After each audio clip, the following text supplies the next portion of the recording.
They make money the old-fashioned way.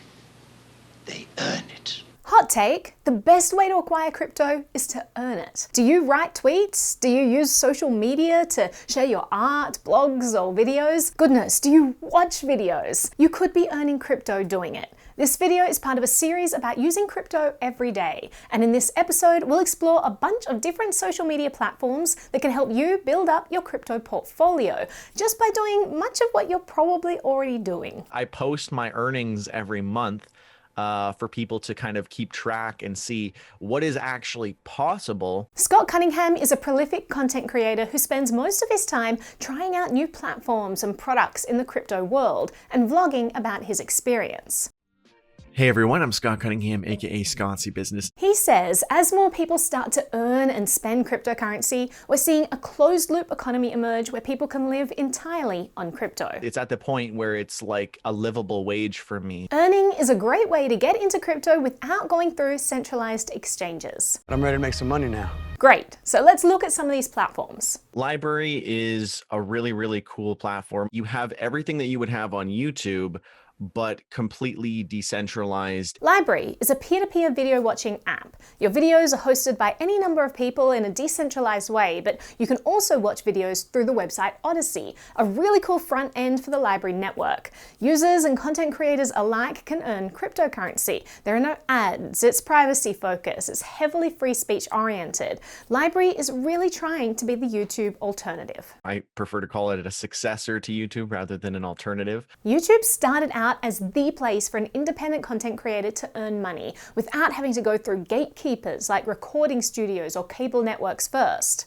This is gonna be a video where I update you guys on my channel, what's going on, and in my life, why not? But as YouTube grew, in many ways, they became the gatekeepers. In order to earn there, you now had to be part of their partnership program and have a certain number of subscribers and views on your channel. But on LBRY, there are no barriers like these. For new creators, you are able to monetize from day one, whereas myself, it took over 3 years to finally get monetized on YouTube. How do people make money on LBRY? You earn LBC, which is LBRY credits. You have full access to your funds. There's no KYC. There's no restrictions about minimum withdrawals or anything like that. LBC tokens are traded on many exchanges, but the main value of LBC is on the platform itself. You can use your LBC to boost your content and get more visibility on LBRY. Using support to add LBC to certain videos or channels doesn't actually spend these tokens. It allows you to essentially support creators that you like or support your own content without having to actually,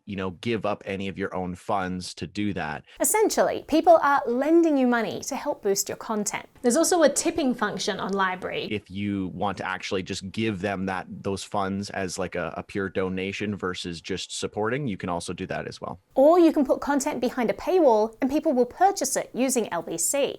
But what's really unique about LBRY that you never saw on platforms like YouTube is that you can earn money even if you're not a content creator. You can earn a random amount of LBC for watching a video on LBRY. So if you're a viewer, why not watch on LBRY instead of YouTube and also pick up some crypto? And if you're a content creator, you can sync your YouTube channel so that your videos automatically appear on LBRY. It's not just great for earning passive money, but also if YouTube ever decided to censor any of your content, you've got it all backed up on LBRY, which is fantastic. Then there's Hive. It's kind of like Facebook meets like Reddit. You can post blogs, videos, photos, like people's posts, and most importantly, earn Hive tokens. Based on how many people like your content and how much they like it, you'll earn more based on that. You don't actually have to post things to earn Hive. If I upvote someone's content and then a bunch of other people upvote it, I can earn money for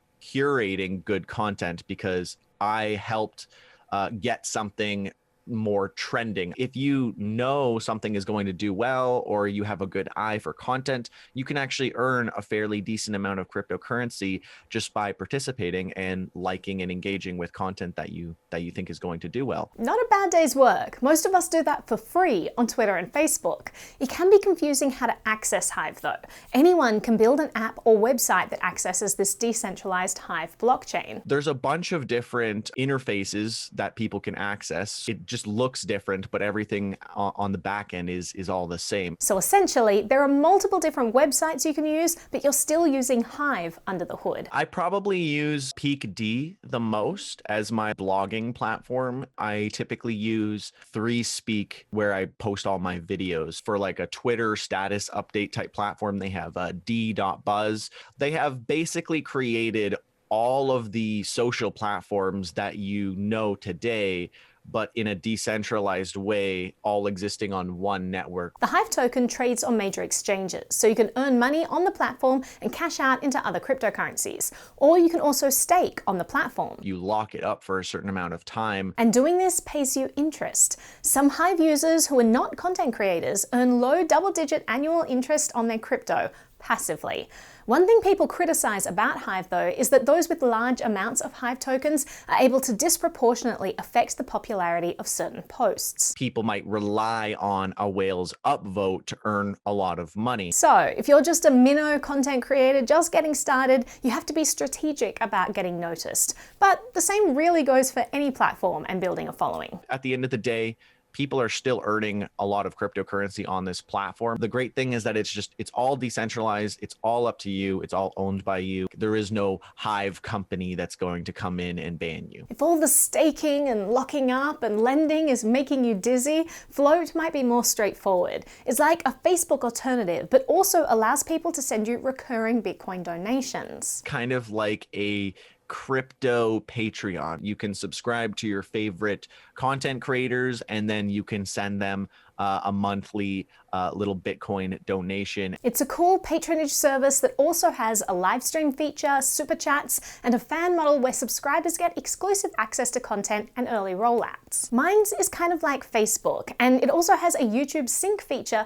that is a big draw for bringing people onto the platform. People don't want to start importing their entire YouTube library when they start a new platform, so having an easy way to just like sync your YouTube is a great way for people to get started. You don't want to put time into building a community on something that you don't know whether it's going to be popular or not. So it's nice to have something automated. Minds itself isn't decentralized on the back end and content isn't stored or indexed on the blockchain, but the Minds token is decentralized. Minds tokens are an ERC20 token on the Ethereum network.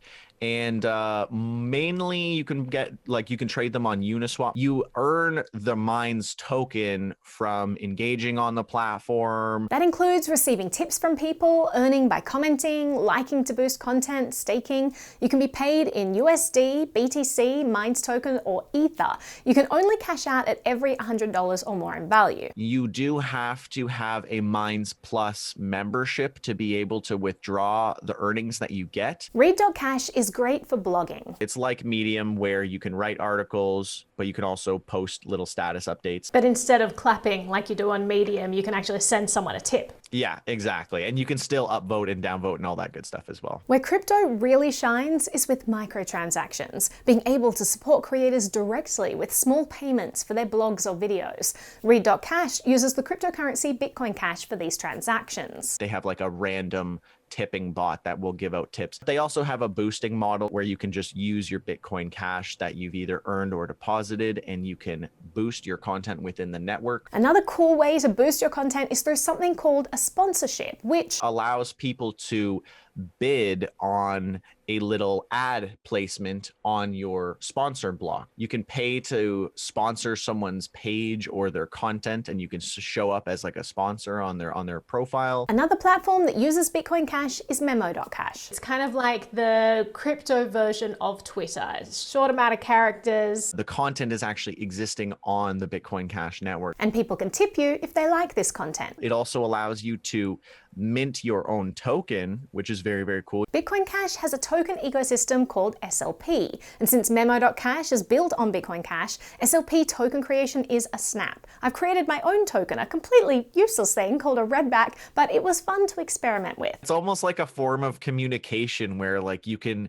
create a token that like represents something that you like. People will send that to people and be like, have some of this whatever token that represents this thing that I like, or maybe might stand for like a movement movement. Sometimes I'll get 1,000 beer tokens, and that's when I know that I've made a really good post. Or I might get less friendly tokens, and that's when I know to do better on my next one. It's just like adding reaction emojis, except these emojis are tradable on the marketplace built for Memo.cash or on a bunch of other exchanges. While it's not a social media platform, the Brave browser's basic attention token is definitely worth mentioning as a way to earn crypto. And it does integrate with existing social media platforms for people using the Brave browser. You have the ability to be donated to as a creator, and you can sign up for Twitch, YouTube, Twitter, and a couple other platforms. Occasionally, I might do a good tweet and someone tips me for it. That's strange, having tweets monetized. And I think it's just a very, very powerful way to bring crypto into places that it otherwise wasn't going to be. But you don't have to be a video maker or blogger to earn BAT.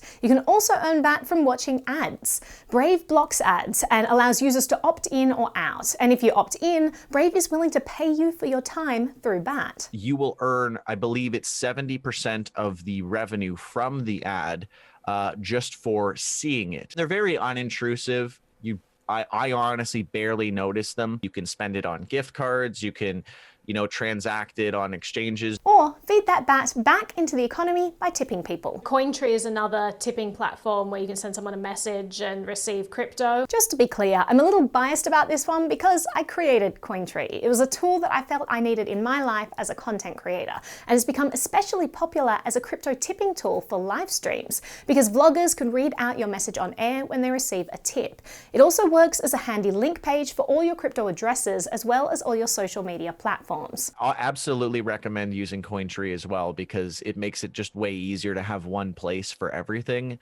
And I mean, it's free. DTube is the final platform we'll go into, and it evolved out of Steemit and Hive. It later moved to its own mainnet and created its own token, DTC. It's able to be withdrawn and sold on Uniswap and traded as an ERC20 token. DTube would best be considered an alternative to YouTube. You can even import your YouTube videos, which is a lot easier if you don't want to upload it directly. And then they also offer IPFS uploads as well for people who want to go super decentralized. An important caveat for sites like DTube is that videos eat up a lot of space. And so there have been many cases where sites, after a few months of seeing low to no views, purge their platform of video content. That can for sure be distressing for content creators. DTube might have solved this issue by moving onto its own blockchain, but it's still good to keep that possibility in mind. There are of course many other really great crypto-focused social media platforms out there, like Den.social and PublishOX, and more are being developed all the time. The bottom line is you don't need to use centralized exchanges to get into crypto. Instead, you can find ways to turn your ordinary habits into opportunities to earn crypto. This way, you can fully embrace its P2P nature and can start living the decentralized life instead of just dreaming about it.